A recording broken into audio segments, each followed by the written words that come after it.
Hello and welcome to live coverage of the Apex Gaming $20,000 Modern Invitational. I'm Todd Tandy Anderson, joined by Ross Merriam. Say hi, Ross. Hi, Ross. We have how many players today? 72. 72 players, seasoned veterans over the 2024 season, those that punched their ticket via direct qualification, those that qualified via points on the leaderboard, and all ready to do battle. Ross, what are we going to be watching for round number one?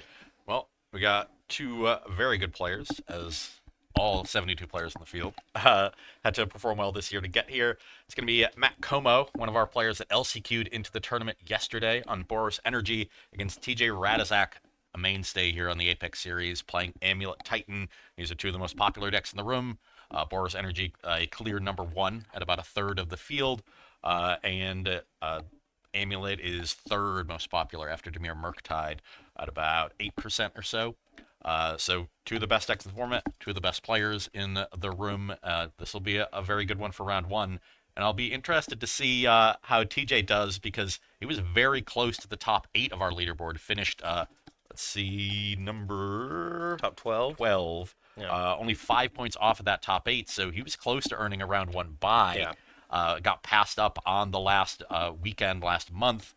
And so now he has to play round one, and he drew a very tough matchup here in Matt Como. Yeah, there's going to be a lot of tough matchups today, though. As we were perusing the pairings, we saw a lot of great players in tough matchups, and we're going to see a lot of that today. These two players are situated in the feature match area, but before we head down there, I want to talk about a little bit what the Invitational is today. We are playing 7 rounds of Swiss, cutting to top 8.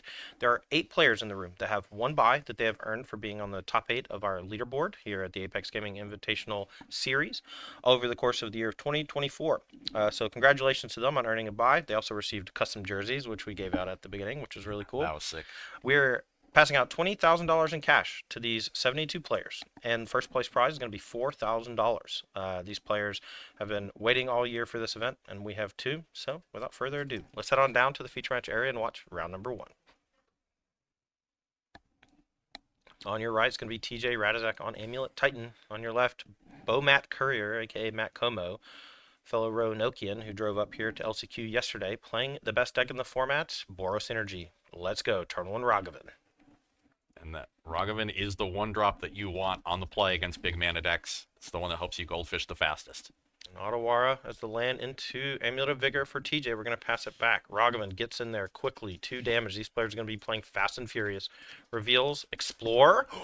Whoa, that's pretty good. That's a pretty good one. It's a good one, but sometimes it's a trap. Not this time. All right, so first land drop with Explore. And then we have a second land drop, and we can play a 2-drop. Looks like I see a Johnny poking out over there.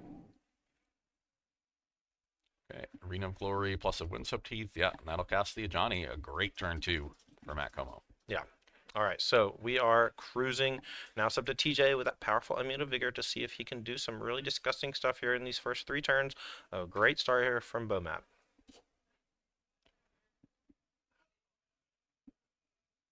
TJ already in the tank thinking, wow. That could be bad news. Yeah, second Amulet Lotus Field can lead to some turn 2 kills. Second Amulet is so gross. All right, so we get... Real Turf, so that'll make red, red, green, green. The 2 Amulet triggers. And then Spelunking, so we have Spelunking with 1 floating. Yeah, probably a green. Okay, so now we have 5 floating. Yep. TJ can choose to have the Gruul Turf still enter tapped. Okay, so 2 floating. Yep, and there's a Summer's Pact off that last Spelunking. And I see that Lotus Field, so we can tighten this turn, and with 2 Amulet, it might already be over. Yeah, I think it was as explosive as Matt's draw here was, TJ's even more so. Okay, so it looks like 8 mana, so Summoner's Pact with 2 floating, with 2 Amulets and 2 Spelunkings, and that's it. Matt has played against this deck before. He knows exactly what's up, and wow.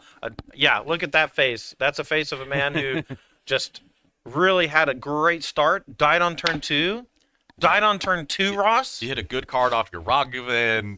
You know, you curved your Ragavan into a Johnny. Everything's going great, and suddenly the game's over. Okay, well, these players are going to take a little bit of time here since we have 50 minutes in the round, and that game took all of 2 minutes. We are going to take a look at the sideboard for Bomat on Boros Energy. What's he got for the Amulet Titan matchup? So his sideboard is 1 Gigantha the Wellspring as a companion, 1 Blood Moon to supplement 2 in the main, 1 Chain to the Rocks, 2 Exercise, 1 Ghost Vacuum, 3 Obsidian Charmaw, 2 Orm's Chant, a third copy of Ragavan Nimble Pilferer, 1 Surgical Extraction, and 2 Untimely Malfunction. So certainly the third Blood Moon comes in, also the third Ragavan. Those are excellent in the matchup. I would also be interested in the 2 copies of Exercise. They can exile some of the big creatures if you get into a longer game like that, but just having something that exiles amulets early Right. is going to be the main use for that card. You think there's enough colorless lands for Obsidian Charmaw? No, I'm not a big fan of Charmaw against the amulet decks, but maybe Matt disagrees. Untimely Malfunction can also just hit an early amulet as well, so we'll see how many of that kind of effect Matt wants. That's another consideration. And then you could think about Orm's Chant. It's good against Summoner's Pact, but and sometimes it's just buying you a turn. If you know the TJ's going to get to 6 mana the following turn, Orm's Chant functioning is a bit of a time walk. I want to talk a little bit about Orm's Chant, because you bring up a card that I have played with in the very early stages of my career. Orm's Chant was in Standard for a while. It was in Extended for a while with Isochron Scepter, and most people have only played with Silence, which is great for stopping the Storm combo. Orm's Chant is very similar, but it has the kicker of where they can't attack, and that changes the dynamic of that type of a sideboard card. And when your opponent's trying to haste Primeval Titans, maybe it's just good enough. Yeah, that's definitely a consideration. There's a lot of removal in the main deck that Matt probably doesn't need. Things like Galvanic Discharge, Thraben Charm.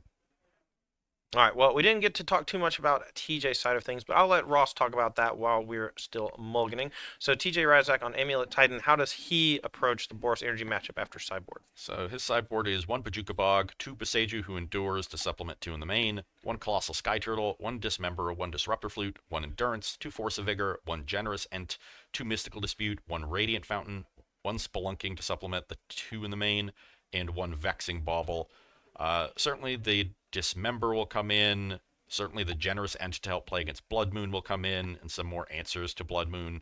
Not sure if he's going to want Force of Vigor or more Boseijus, but some number of those will certainly be coming in. And probably the Radiant Fountain too. Sometimes you just need the Primeval Titan to buy you a little bit of time. Yeah, and with the bounce lands, it's so powerful because you can just bounce and play it and bounce and play it and just gain life over and over.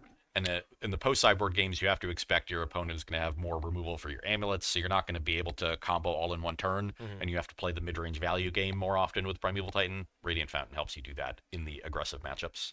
All right, well, it looks like we're about underway. TJ Radizak going to be on a mulligan to 5, and we are off. Turn 1 Ragavan for Matt Como. Great start again. It's one of the best 1-drops in this particular matchup. Getting a little deja vu here. Hopefully this Ragavan goes just as well as the first one in terms of hitting Explore, but maybe it gets to attack twice. All right, here is Amulet of Vigor. Comes down for TJ off of Basic Forest, so we have a little bit of insulation from Blood Moon. Gonna go back Como for turn number 2. Swings in with Ragavan, reveals a land, so no fun stuff, but treasure coming. Now we have 3 mana to play with. Turn 2 Blood Moon, question mark? I see a couple Guide of Souls, a second Ragavan, and I'm not sure what the white cards are at the back of Matt's hand. Well, one of them is Exercise, and that's going to pop the Amulet of Vigor. And then we're going to play Guide of Souls with the remaining white, so. Yeah, Matt not taking any chances. Dealing with the amulet right away. All right, here is Arboreal Grazer on turn number 2. That is going to allow for an extra land drop. Normally pretty weak when you are on a mulligan, but here in this Amulet Titan deck, so many lands to put into play, it's always great. Yeah, Onward Battlements, the land for turn, and Urza's Cave, the land put onto the battlefield with the Arboreal Grazer. Oh, did you see what I see? The dark. The dark. Yeah, but Matt draws Blood Moon, but he only has 2 mana, doesn't have a third land, and the Grazer checks the Ragavan, so no treasure incoming. All right, so Matt here has a Guide of Souls number 2 and a second Ragavan, and so he can go Guide of Souls plus Ragavan just to gain some energy, but don't know if that's going to be worth it. We are going to play the first Guide of Souls that gains a life, gains an energy. I'm inclined to do it, because that will... the Grazer can still block the Ragavan, but it'll be a chump once you make it a 4/3. Yeah. And then next turn you can get your treasure and land the Blood Moon. Landing Blood Moon as quickly as possible is the name of the game here for Matt. Yeah. All right, so 2 counters going to go onto the Ragavan from flying. We'll see if TJ wants to chump it, and he does. It's going to prevent the treasure. back to TJ. Yeah, just one from the guide coming across, so TJ will fall to 17. And Matt, with the life gain from the souls, is back up to 20. Okay, I see Otawara in hand for TJ. I see, I believe, a Primeval Titan and Amulet of Vigor. So 2 mana away now from that Primeval Titan. And, well, that's 2 mulligans, right? Yeah, and he will be able to find a second forest if he wants it with the Urza's Cave to be able to cast Primeval Titan through a Blood Moon if needed.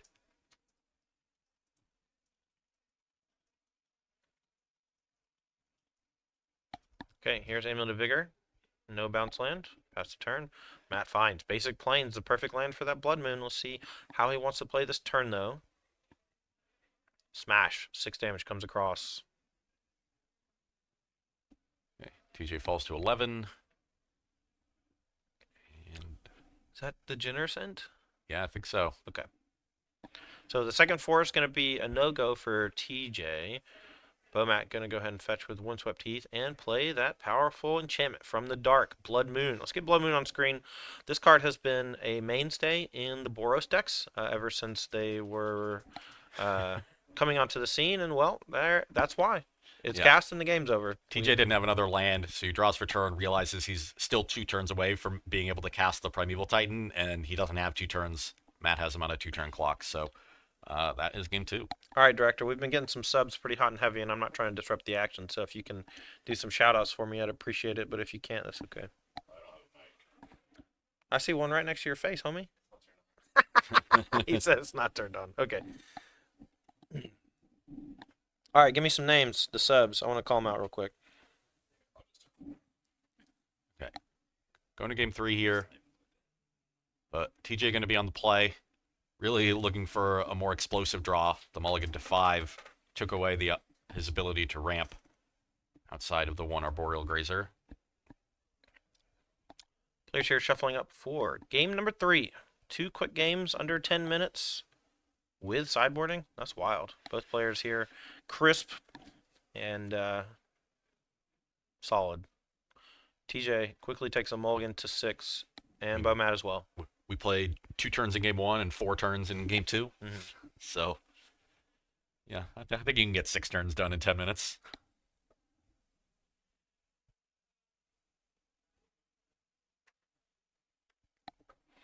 All right. Low resource game. Who do you think it favors?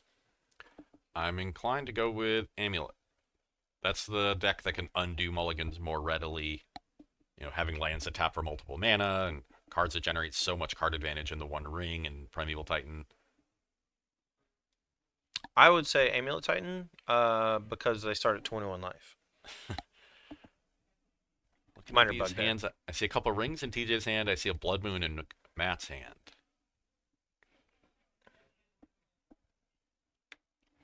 I'm not sure what the mana situation is for either player.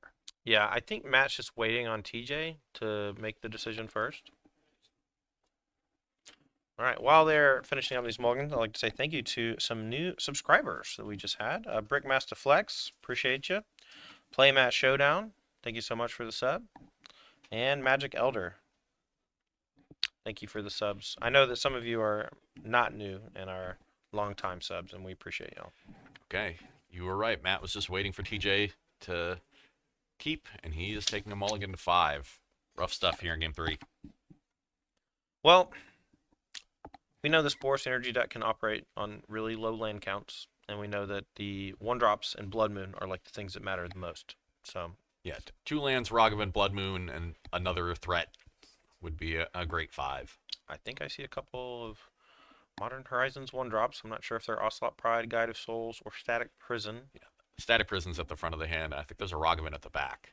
Okay. And then 2 lands and another white card. Pretty solid 5. Hedge Maze for TJ. We're off to the races. Game number 3 puts Force in the graveyard.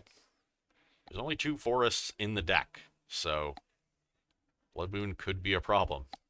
Turn on Ragavan for Bomat. All 3 games. Let's see if this one can take it down. Don't know what that land is.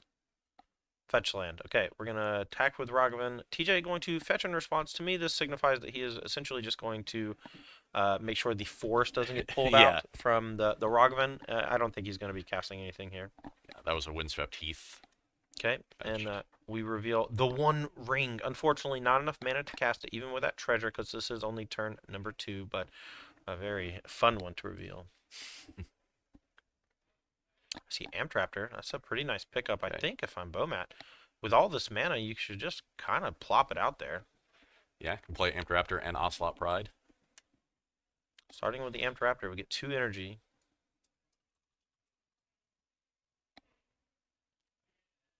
Ooh, not great. That's a brick. Hits the Flage. Yeah, we can do stuff with that energy, though, and we have those static prisons, so a couple more energy is not so bad. Ryuzaki, thanks for the sub. Appreciate you. Here's Ocelot Pride. No life gain, but it can gain some life next turn, and we're going to pass it back to TJ. All 3 mana used here on turn number 2. Gruul Turf, Bouncing Force, a very slow draw from TJ. We're going to go back to Komo's way. Yeah, interesting Smoosh. keep for TJ. You normally want something a lot more explosive, but he does have multiple copies of the One Ring, so perhaps valuing that card in this matchup. Okay, attacks quickly for 5, going to gain a life. That triggers the Ocelot Pride on the end step, and we can buy Giganta or play Elegant Parlor, and we're going to play Elegant Parlor because we don't think Giganta is going to be that relevant. Oh, we buy it anyway. Okay, and now we get a token. Here we go. I think Matt has Arena of Glory. I would have loved to see him play Arena of Glory that turn to get the Giganta, because if he finds land number 4 untapped, then he's able to cast Giganta with haste. But now playing the Elegant Parlor instead, he's obviously digging for something. It looks like he found it, which is Orm's Chant. Ooh. Orm's Chant a little bit late to the party here with the One Ring already cast. But yeah, but he can Static Prison the ring, and then he can chant on upkeep, just make sure there's nothing cast this turn. And then that's 5 damage next turn coming in, and maybe enough with the Giganta, but I think we might just be 1 short. Yeah, and there's no way for Matt to gain life. None of his creatures are going to connect this turn because of the ring protection. Okay, only 4 mana here for TJ, so I guess there's not too much reason to play the chant just yet. Maybe going to cast it next turn. I wonder if Matt wasn't supposed to Static Prison the ring. Because if he finds a land and attacks for 11, the ring would have been lethal. Oh, wow. If he chants. But Matt decides not to chant, knowing that TJ's light on mana, and he had already seen 2 rings, wasn't playing around the 3rd one. All right, so ring comes down. Vesuva is going to copy. It looks like basic forest. This is going to help play around Blood Moon. Blood Moon still is kind of like a stone rain, though. I believe that was in a Johnny picked up. And now, yeah, does Matt want to pay for the Static Prison?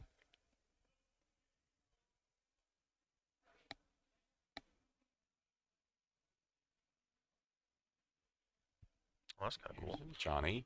And yeah. Now, Matt could Orm's Chant this turn. And then if he draws a land for Giganta, we can kill. Yeah, and we're going to say no spells and no attack for you this turn. TJ going to take 1 from the ring. Down to 11. Okay. Matt currently has 9 on board. But he has Arena of Glory, so any red creature off the top, and he has Giganta in hand, so any land untapped off the top as well. And TJ knows that. And I don't know if his deck has too much in the way of interaction here, and since we can't play anything on our turn, I think this might just be over if Matt has a decent draw. Yeah, he's got a lot of draws that allow him to present lethal here. And a lot of the ones that don't are things like Blood Moon. Yeah. Bombardment's good. Burn Spell's good. Bombardment, Flage. Just doesn't want to draw a removal spell or a white 1-drop. I mean, I'm looking at TJ's hand. I see Amulet of Vigor, a bunch of lands, you know? I don't even know if there... I mean, even if there's a Primeval Titan there, though, he can't cast it thanks to the Orm's Chant. Yeah. TJ has something like Otawara. That would help him here. Land from TJ. I'm not sure what it is. Is that the Echoing Deep? Yeah, I believe so. Okay. So I can copy a land in the graveyard, but I don't think there's anything that relevant. We're going to pay the energy for the ring. Oh, we found land number 5. We're going to give Giganta haste, and we're going to send in for a lethal attack. It's up to TJ if he has Otawara or if he has some other way to interact. If he doesn't, the game is over, and Matt takes round number 1. Great draw here for Matt. And remember, this is a mulligan to 5, so Matt was able to do all this very early start with Ragavan all 3 games, and now with the Hasted Giganta, we'll see if TJ has any way to fight back. Giganta, just always there when you need him. I will What a friend. remember you. Inserts the arena and says, here's 13. Swang on him. What you got? 14. He has a sky turtle. He's still in it. He has the colossal sky turtle. He pulls it to the front of the hand. He was hiding it from us. Yeah, Sky Turtle bouncing the Gigantha will allow TJ to live at 1 because he's taking 9 damage here in combat. You just don't activate the ring and Okay. take 1 on your upkeep. Oh, whoa. Yeah, TJ falls to 2 here in combat. Matt's going to gain some life and get a Ragavan trigger, which finds Expedition Map.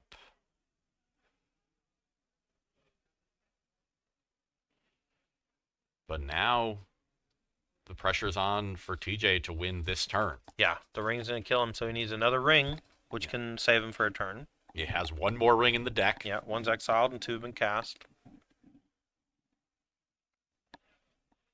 Matt gonna use the treasure to play Expedition Map. I like it. And in sub we get the City's Blessing and 2 cats. And 2 And the treasure. treasure. Nice. Okay. Back to you, TJ. Now we have a lot of potential next turn. We're gonna go to 1 from the ring. Oh, that was must at the have been cave. Yeah, That's that's Urda's Urza's cave. Okay. Okay. So we're going to use that, and Zach can go get a land. We're going to find Radiant Fountain. That's going to put us to 4, and now TJ can end of turn draw 2 and then untap and draw 3. So those 2 life from the Radiant Fountain is going to end up being 3 extra cards. Yeah, that's super important here. We know TJ has an Amulet of Vigor in hand. TJ's so good. Well, Amulet's there's 2 gonna be- lands. I don't know that he has a Titan. I know he has an Amulet. I don't know if he has a payoff. He's got some more cards to find one. There's a Simic Growth Chamber. 3 more cards from the ring. I think that's a second Amulet. So if there's a threat in there, this should be a kill. Okay, 2 Amulets. Lotus Field. We're going to make 6 mana, sack 2 lands. The way TJ's acting, it certainly seems like this is a kill. TJ's trying to sack 3 lands to his Lotus Field. Bomat reminds him it's only 2. Okay, and there's Primeval Titan, and I think that this is going to do it. Now, Ross, can you kind of explain what happens when he casts Primeval Titan for those who are maybe not familiar with Amulet Titan's combo package? Yeah, so from here, this is likely to find Lotus Field plus Teleria West. Oh no, he needs a bounce land. So bounce land plus Teleria West will get him up to 6 mana. And then you can bounce the Teleria West, transmute it, go from there. But there's a bunch of different ways to do this.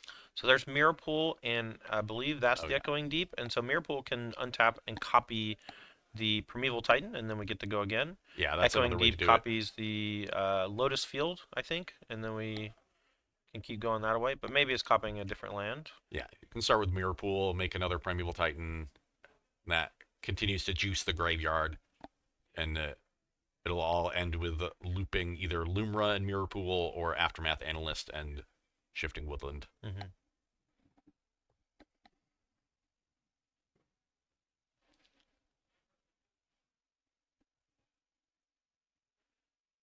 I think TJ might just be explaining his way through the rest of this game. Yeah, welcome to Titan. This is the deck. The One Ring bails them out, and Titan cleans them up. Yeah, that second copy of the One Ring was critical. I think Matt's going to go back and watch this match, and he's going to hear you talk about not playing the Static Prison on the ring, Oh, and he's going to be like, whoa. I